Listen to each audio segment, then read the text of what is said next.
エモエモ。こんにちは、エモコです。クリップスタジオペイントの新バージョン 5.0 が出て便利な新機能がたくさん追加されました。クリップスタジオは利用者6000万人を突破した大人気お絵描きアプリで世界中のクリエイターさんに愛用されていますが、今回は最近追加された新機能の中から特に便利なものを実際に iPad 版のクリップスタジオを使って紹介します。新機能を使いこなせばもっと快適にお絵描きできると思うので、ぜひ参考にしてみてください。それでは行ってみましょう。最初に紹介するのは 3D ハンドモデルです。手を資料なしで描くのは難しい。イメージ通りの手の資料を探すのが大変。そんな時に便利すぎる新機能です。体や頭部の 3D モデルに加えてバージョン 5.0 から手だけの 3D モデルが追加されて、手の形やポーズを細かく変えられるようになりました。指や爪の長さ、太さを変えられたり、爪の形も変えられてイメージ通りの手の資料が簡単に作れます。実際に絵の人物にぴったりの手を作ってみます。キャンバスに手の 3D モデルを配置したら、左端のここをタップ。手のブレンドで6種類の手の形をお好みでブレンドします。女の子だとスレンダーやガーリー、男の人だとシャープやダンディの数値を上げると良さそう。さらに手パーツ操作で指の長さや太さ、爪の長さや横幅、形なども調整できます。リアルでゴツゴツした手やデフォルメされた丸っこい手まで、イメージ通りの手が簡単に作れて楽しい。描きたい手に調整できたら、形状を素材登録しておくと同じ人物を描くときにすぐ使えて便利です。手の形を調整したら、次はポーズを変えて手を描く時の下絵にしてみます。手のポーズの変え方はいろいろあって、どれも簡単なのでまとめて紹介します。1、スライダーで調整。モデルの上のここと紫色の部分をタップして下に出るスライダーで調整します。スライダーを左右に動かすだけで指をまとめて動かしたり、1本ずつ動かしたり、自然に開閉できます。別の角度から確認したいときはキャンバス上をスワイプで回転できます。2、ハンドポーズで調整。ハンドポーズはこことスパナをタップしたツール詳細のポーズ基本にあって、逆三角の内側をスワイプすると指をまとめて動かせます。右上に行くほど開いた手、下に行くと握った手になって、動かしたくない指があるときは上のチェーンをタップで固定できます。下で手の握り方を4種類選べるし、慣れると簡単に調整できます。ハンドポーズは左のここをタップしたツールプロパティにもあります。3、ポーズ素材やハンドスキャナーを使う。ダウンロードした手のポーズ素材を手のモデルへドラッグ&ドロップしたり、タブレットのカメラで自分の手を映すと同じポーズに変えてくれます。どの方法も簡単なのでぜひ使ってみてください。さらに細かく調整したいときは関節を手動で微調整します。ここをタップするとモデルの一部をスワイプして直感的に動かせます。ちなみにここをタップした時に表示される赤、青、緑の四角をスワイプするとモデルを縦、横、前後に伸縮できます。モンスターとか特殊な手にも使えそう。動かしたいところをタップすると赤、青、緑の線が表示されて、その線をスワイプでも変形できます。今回は左手で作りましたが、左右反転したいときはここをタップで右手に切り替えられます。ポーズを最初からやり直したいときはここをタップでリセットできます。パーツ表示をオンにするとこんな感じで書くときの参考にできておすすめ。手を資料なしで書くのは難しいので 3D ハンドモデルはすごく助かります。指や爪の長さや太さを自由に変えられるので、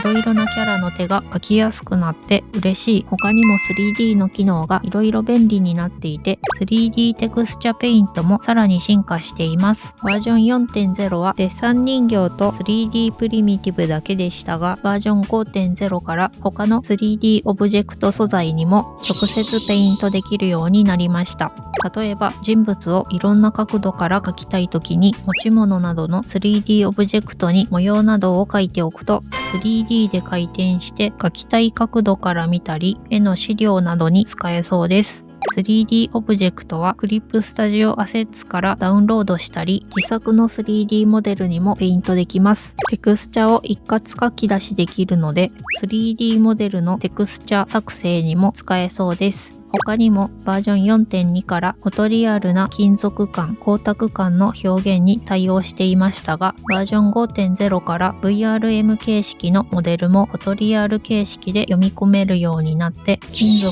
の映り込みなどリアルな質感を描きたい時の参考にできたり、バージョン 4.1 から複数の 3D オブジェクトをフォルダーに入れてまとめて動かせるようになったので、背景と人物をまとめて動かすのも前より楽になっています。次に紹介する新機能は、綺麗な線が簡単に描けるスマートシェイプです。線を描き終わった後にペンを画面につけたままにすると、最初に描いた線の形を残したまま綺麗に整えてくれます。地味だけどちゃんと使いこなすとすごく便利な機能で、使用中のペンのままスムーズな曲線や直線、図形が簡単に描けるので、髪の毛やアイライン、体の線など部分的に整えて描きたいところを綺麗に描きやすかったり、顔を描く時の当たりの丸や無機物、漫画の吹き出しなどを描く時にもすごく便利です。曲線とかギザギザした線も最初に描いた線のイメージを残したまま綺麗に整えてくれるのがすごいです。書いた後にペンを画面から離さず動かすと、書き終わりの位置を調整できたり、下に表示される編集をタップすれば線の上にある丸を動かして形を微調整できます。ベクターレイヤーの線修正みたいにツールを切り替えなくていいので、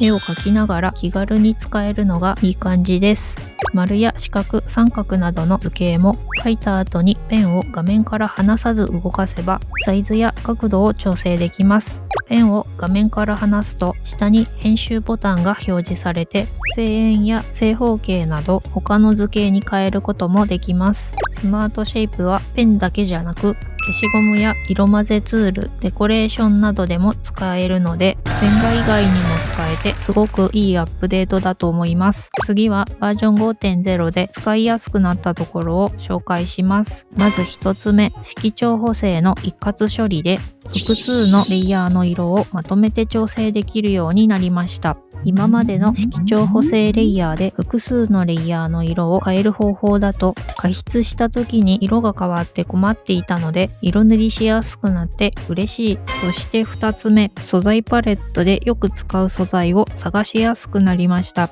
ダウンロードした素材が多くて探すのが大変でしたが、使用頻度順に並び替えたり、最近使用した素材が見られるようになって、素材を探すのが楽になったのが嬉しいです。ちなみにブラシ素材は左上のここをタップで表示できて、左端のペンやブラシのグループにドラッグ&ドロップで追加できます。そして最後にバージョン 5.0 は iPad 版もさらに使いやすくなっています。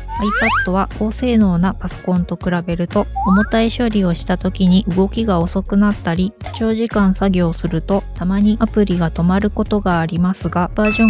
5.0 は iPad でもかなり快適に使えるようになっています。例えば変形コマンドの処理が早くなっていて、複数のレイヤーを変形しても処理が重くなりにくかったり、描画ツールもバージョン 4.2 から処理が軽くなっているので、ブラシサイズを大きくしたり、処理の重たいブラシもすぐに描画されて快適に描けるようになっています。それと万が一アプリが途中で止まったり、間違えて保存せずにアプリを閉じてしまっても大丈夫なように、バージョン 5.0 からお絵描き中のキャンバスを操作ごとに自動保存してくれて、データを復元できるようになったので、プロやエアーではない性能が控えめな普通の iPad でも安心してお絵描きできそうです。あと iPad の小さな画面でも快適に作業できるように UI や操作感が改善されていて、サブツールがツールに統合され、ブラシなどが並ぶところがツールグループになって、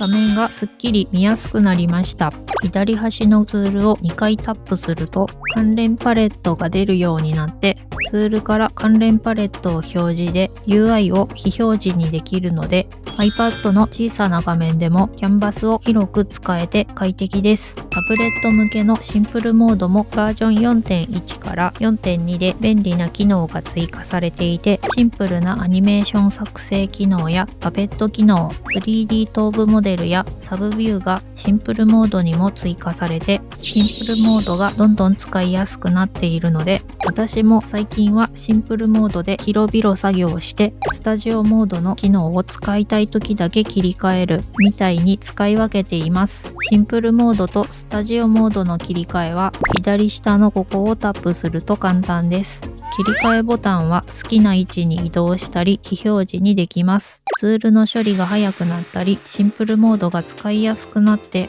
iPad 版でもパソコンと同じくらい快適に書けるのは嬉しいです。タブレット版のクリップスタジオは月額または年額課金制ですが、最大3ヶ月の無料体験で今回紹介した新機能を全部試せるので、ぜひ使ってみてください。タブレット版のシンプルモードに使い方のチュートリアルがあったり、公式の使い方講座も充実していて、初心者の人でも使いやすいと思います。タブレットを持っていない人もパソコンやスマホで同じように使えて、スマホ版の無料体験は毎月30時間全ての機能が使えるので、皆さんもぜひクリップスタジオでお絵描きしてみてください。クリップスタジオには他にも便利な機能がたくさんあって、過去動画でおすすめの機能や素材を紹介しているので、よかったらそちらも見てみてください。この動画が参考になったよという人はチャンネル登録や高評価、コメントや配布してもらえると動画を作る励みになるのでよろしくお願いします。ご視聴ありがとうございました。